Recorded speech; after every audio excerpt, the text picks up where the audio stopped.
सब्र का फल मीठा होता है ही म्हण पनवेलचे भाजपचे युवा अध्यक्ष व निष्ठावान कार्यकर्ते विक्रांत पाटील यांना योग्य प्रकारे लागू पडले आहे।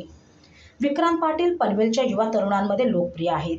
त्यांच्या कामाची पद्धत, त्यांचा जनसंपर्क पाहता भाजपच्या वरिष्ठ नेत्यांनी त्यांना आमदारकी बहाल केली आणि पनवेलमध्ये युवा कार्यकर्त्यांमध्ये एकच जल्लोष पाहायला मिळाला। कार्यकर्त्यांनी विक्रांत पाटील यांची भेट घेत त्यांच्यावर शुभेच्छांचा वर्षाव केला। दरम्यान विक्रांत पाटील यांनी भाजपच्या वरिष्ठ नेत्यांचे आभार मानले। तसेच भाजपचे निष्ठावान ज्येष्ठ नेते व विक्रांत पाटील यांचे वडील बाळासाहेब पाटील यांना देखील आनंद गगनात मावेनासा झाला आहे।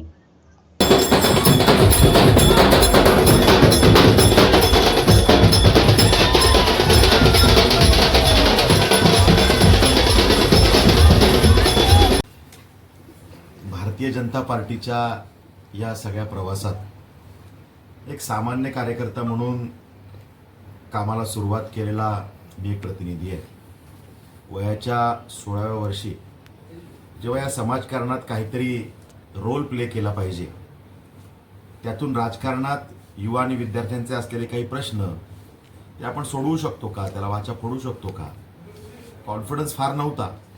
पण त्या सगळ्या परिस्थितीमध्ये युवा क्षेत्रात जागा शोधण्याची प्रयत्न करणारा एक कार्यकर्ता, अशा पद्धतीने कामाला मी सुरुवात केली आणि त्यामुळे राजकारणात काहीतरी पद मिळावं यासाठी मी किंवा माझ्या परिवाराने कधीच काम केलं नाही। पण 16व्या वर्षापासून कामाला सुरुवात, पहिला 7-8 वर्षांचा कालावधी हा जिल्हा स्तरावर, मंडळ स्तरावरचा आणि त्यानंतर 2010 पासून सतत 2024 पर्यंत 14 वर्ष राज्याच्या पटलावर भारतीय जनता युवा मोर्चा आणि आता थेट भारतीय जनता पार्टी अशा पद्धतीचं कामकाज करण्याची मिळालेली संधी, यातून महाराष्ट्रभराच्या कानाकोपऱ्यात युवांची नाळ जोडण्याची एक संधी मिळाली आणि त्यामुळे जनतेनं मला पनवेलमध्ये भरभरून आशीर्वाद दिले। माझा प्रभाग, ज्याची निवडणूक खरं तर अवघड होती आणि ती निवडणूक मी लढलो खऱ्या अर्थानं, तेव्हा मी राज्याचा युवा मोर्चाचा महासचिव होतो आणि त्यामुळे माझ्यासाठी ती निवडणूक करो मरोची होती आणि त्यावेळेला आम्ही ताकदीनं लढलो। पण दुर्दैवानं माझे सहकारी जे त्यावेळेला होते त्यांना त्या ठिकाणी थोड्या फरकाने अपयश आलं। पण जनतेने मला जे काही प्रेम दिलं, जे काही प्रेम भरभरून माझ्या पारड्यात टाकलं, त्यामुळे अवघड असलेल्या लढतीत सुद्धा मी विजयी होऊ शकलो।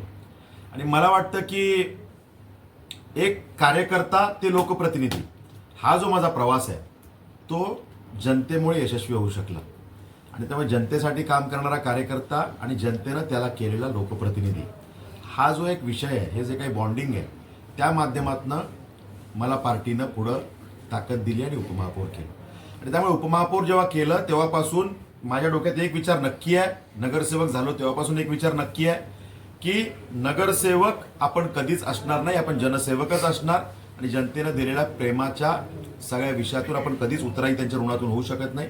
त्यामुळे सातत्याने त्यांच्यासाठी काम करण्याचा मी प्रयत्न केला। त्यातून पुढे आपण विचारलं की उपमहापौर ती काम करण्याची एक संधी होती, ताकदीनं काम करण्याचा प्रयत्न केला, काय 4 गोष्टी अभिनव करू शकतो तो प्रयत्न केला। उपमहापौर म्हणून जी काही ताकद होती त्या माध्यमातून माझ्या प्रभागात काही प्रकल्प आणता येतील का तो प्रयत्न केला। मग त्यामध्ये आमच्या वडाळे तलावासारखा एक अप्रतिम प्रोजेक्ट आपल्या प्रभागात येणं किंवा रस्ते सगळे आमचे कॉन्क्रीटचे होणं, आमची उद्यानं विकसित होणं, त्या ठिकाणी दिवाबत्ती, कचऱ्याची व्यवस्था लागणं। शेवटी नागरिकांना लोकप्रतिनिधींकडून काय पाहिजे असतं, ते कधीच म्हणत नाहीत माझ्या घरावरती सोन्याचे पत्रे टाकून द्या का आमच्या घराला सोन्याच्या विटा लावा। त्यांच्या खूप मूलभूत गरजा छोट्या छोट्या असतात, पण त्यासुद्धा आम्ही कधी कधी लोकप्रतिनिधी पूर्ण करण्यात कमी पडतो आणि मग दुःख त्या ठिकाणी त्यांना होतं। मी पहिल्या दिवसापासून ठरवलं होतं की या गोष्टीत आपण कमी पडायचं नाही आणि त्यामुळे तो माझा कालावधी सेवा कार्याचा राहिला कायमच। त्या कालावधीमध्ये मी किती चांगल्या पद्धतीनं काम करता येईल हा प्रयत्न केला आणि त्यामुळे जे काही पुढे माझ्या पदरात पडलं, भारतीय जनता पार्टीच्या युवा मोर्चाचं राज्याचं प्रदेशाध्यक्षपद, हे पार्टीने खूप मोठी ताकदीची जबाबदारी मला दिली। साहजिक असा एक विषय भारतीय जनता पार्टीचा होता की आजपर्यंतच्या इतिहासात आमदार, माजी मंत्री दर्जाचा व्यक्ती युवा मोर्चाचा प्रदेशाध्यक्ष राहिला होता, पण त्यात पहिल्यांदा कुठेतरी बदल करून आदरणीय फडणवीस साहेब असतील, तेव्हाचे अध्यक्ष चंद्रकांतदादा पाटील असतील किंवा तेव्हाचे माझे प्रभारी बावनकुळे साहेब असतील, यांनी त्या ठिकाणी विचार केला की विक्रांत पाटील त्याला राज्याच्या युवांशी त्याची नाळ जुडलेली आहे, त्याला राजकारणाची भौगोलिक स्थिती सगळी माहिती आहे, सांस्कृतिक स्थिती माहिती आहे, याला ताकद दिली पाहिजे. आणि मग त्यावेळेला जेव्हा विषय समोर आला की तो आमदार हा विषय, तेव्हा त्या ठिकाणी तो आमदार नसला तर काय झालं, त्याला प्रशासनाची जाण आहे, कारण तो उपमहापौर राहिलेला आहे. या विषयाला अनुसरून मला त्या ठिकाणी प्रदेशाध्यक्षपदाची सुद्धा जबाबदारी मिळाली. त्यामुळे तिथे काम करत असताना पुन्हा चांगली संधी होती, मेहनत घेण्याचा त्या ठिकाणी चान्स होता, खूप घेतली, अनेक आंदोलनं झाली. तो काळ राज्याचा विरोधी पक्षात आम्ही त्या ठिकाणी होतो, त्यामुळे संघर्षाचा काळ होता. महिन्यातले 22-23 दिवस रस्त्यावर उतरून काम करण्याचा आम्ही सगळ्या सहकाऱ्यांबरोबर प्रयत्न केला. त्यात कोरोनासारखं संकट होतं, त्यामुळे ते आणखीन चॅलेंज होतं. त्यात सुद्धा आपण कुटुंबाची पर्वा न करता पूर्णपणे रस्त्यावर राहून त्या ठिकाणी काम केलं.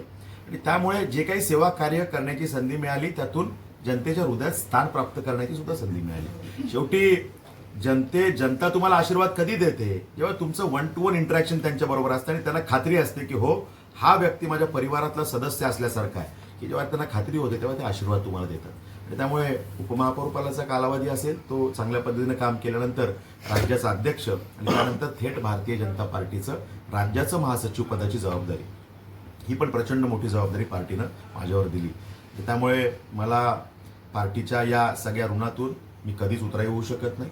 त्यांनी जी काही ताकद दिली, आदरणीय फडणवीस साहेब असतील, आदरणीय बावनकुळे साहेब असतील, आदरणीय चंद्रकांत दादा असतील, आदरणीय रवींद्र चव्हाण साहेब असतील, आदरणीय आमचे सगळेच नेते, खरं तर सगळ्या पहिले आमचे 10 नेते आहेत, त्यांची नावं आवर्जून घ्यावी लागतील.